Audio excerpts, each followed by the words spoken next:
Morning student.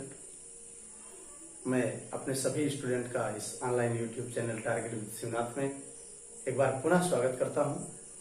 तो मित्रों, आज हम लोग इस क्लास में कुछ नए टॉपिक का शुभारंभ करने जा रहे हैं, जिसका काफी दिनों से हमारे बहुत सारे स्टूडेंट का इंतजार भी था और बहुत सारे स्टूडेंट इसके बारे में हमसे कई बार कह भी चुके। तो आज हम लोग उस टॉपिक को स्टार्ट करेंगे। ये टॉपिक है दोस्तों, आज हम लोग क्लास 9th के मैथमेटिक्स को शुभारंभ करेंगे, जिसके अंतर्गत सबसे पहले हम लोग आज पॉलिनोमियल्स को डिस्कस करेंगे, बहुपद को डिस्कस करेंगे।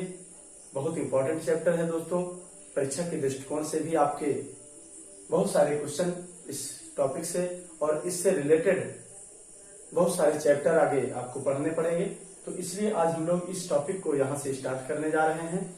और आज मैं वादा करता हूं दोस्तों कि अच्छे से आप लोग यदि सीरियल वाइज क्रम में देखते चलेंगे तो ऐसा कोई तथ्य नहीं होगा जो इस टॉपिक से आपको समझ में ना आए। और मैं पूरा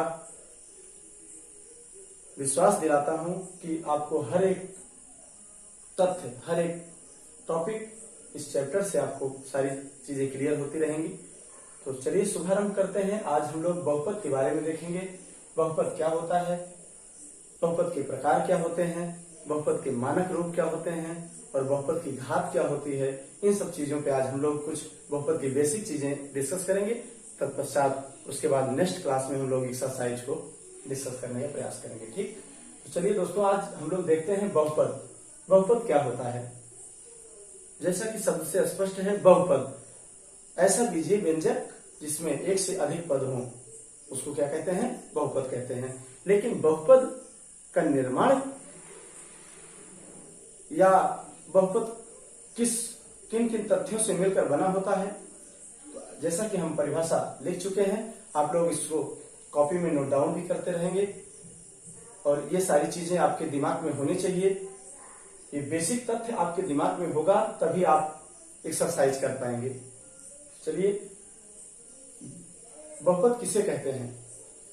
चर एवं अचर राशि, चर एवं अचर राशि अर्थात वेरिएबल और नॉन वेरिएबल फैक्टर गणितीय संक्रियाओं के माध्यम से एक बीजीय व्यंजक का निर्माण करते हैं, जिसे हम लोग क्या कहते हैं? बहुपद कहते हैं।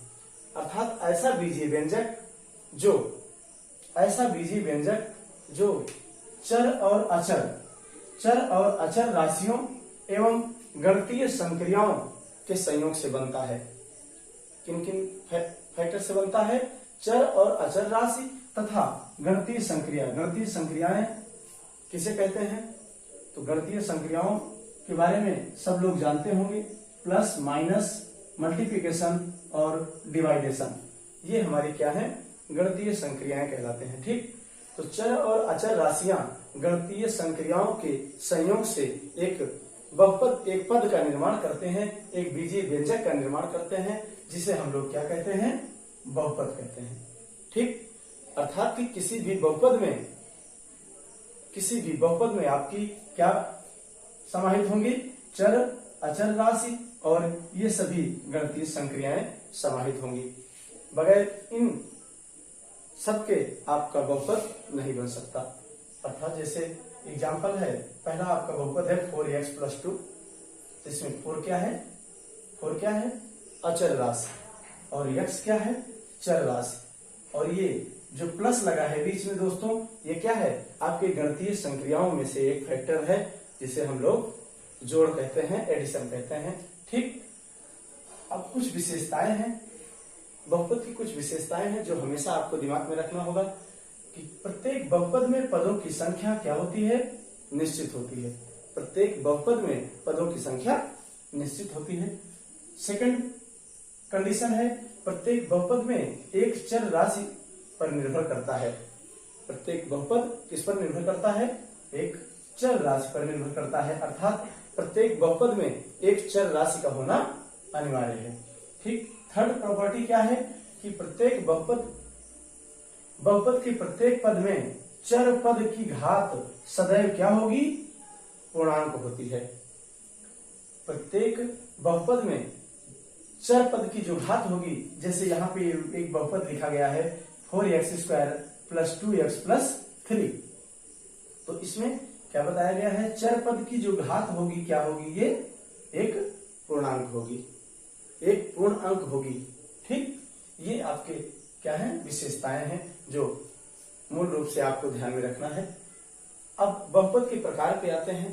तो बहुपद कई प्रकार के होते हैं। एक पदीय बहुपद, देखिए दोस्तों, पदों के आधार पर भी बहुपद को विभाजित किया गया है, घात के आधार पर भी बहुपद को विभाजित किया गया है। तो पदों के आधार पर एक पदीय बहुपद, द्विपदीय बहुपद, त्रिपदीय बहुपद, शून्य बहुपद और अचर बहुपद।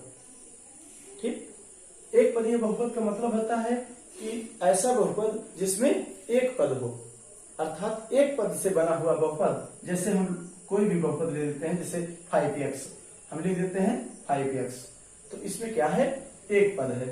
ठीक, ये क्या है, एक पदीय बहुपद। इसी में अगर हम एक पद और जोड़ देते हैं, जैसे 5x + 2 कर देते हैं, तो ये क्या हो जाएगा, द्विपदीय बहुपद हो जाएगा। और इसी में एक पद और बढ़ा देते हैं, जैसे 5x + 3x² + 2, तो ये क्या हो गया, कितना पद हो गया, 1, 2 और 3, त्रिपदीय बहुपद हो गया।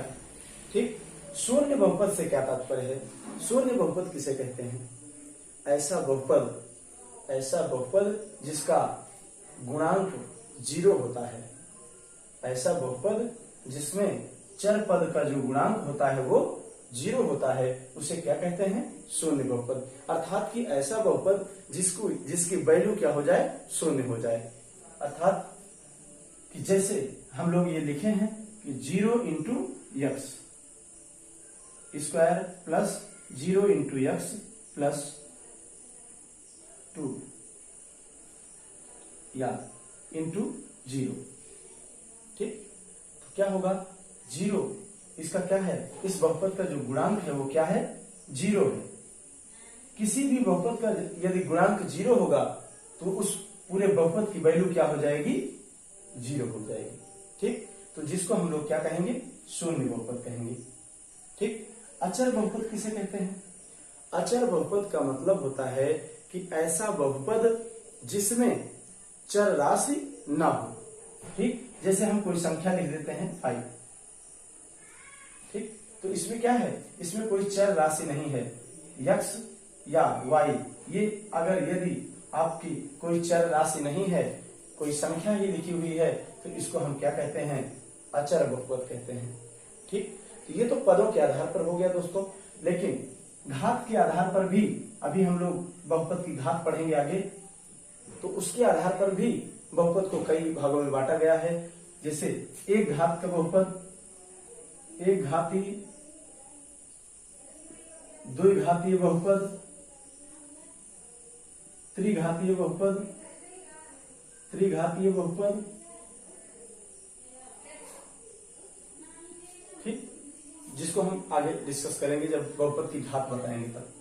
तो ये तो आपके बहुपद के प्रकार हुआ, एक पदीय बहुपद, द्विपदीय। आज सारी चीजें क्लियर हो जानी चाहिए दोस्तों। इसी से रिलेटेड आपको एक्सरसाइज आपको नेक्स्ट में करना है। तो एक पदीय बहुपद का मतलब है कि ऐसा बहुपद जिसमें एक पद हो, और दो पद का मतलब है कि जिसमें एक पद और ये दो पद हो। त्रिपदीय का मतलब है कि जिसमें आपके 3 पद समाहित हो। और शून्य बहुपद का मतलब है कि ऐसा बहुपद जिसकी वैल्यू क्या हो, शून्य हो, अर्थात चर पद का गुणांक क्या हो, 0 हो।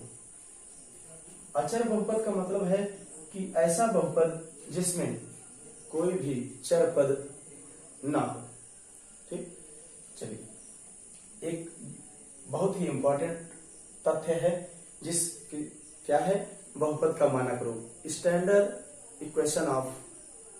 फॉर्म ऑफ पॉलिनोमियल्स, जिसको हम लोग स्टैंडर्ड फॉर्म ऑफ पॉलिनोमियल्स के नाम से जानते हैं। बहुपद का मानक रूप क्या है? तो बहुपद के मानक रूप से क्या समझते हैं? बहुपद का मानक रूप किसी भी बहुपद को अवरोही या आरोही अर्थात बढ़ते या घटते क्रम में व्यवस्थित करना ही क्या कहता है, क्या कहलाता है? बहुपद का मानक रूप कहलाता है। ठीक, फिर से एक बार रिपीट करते हैं कि बहुपद का मानक रूप किसे कहते हैं?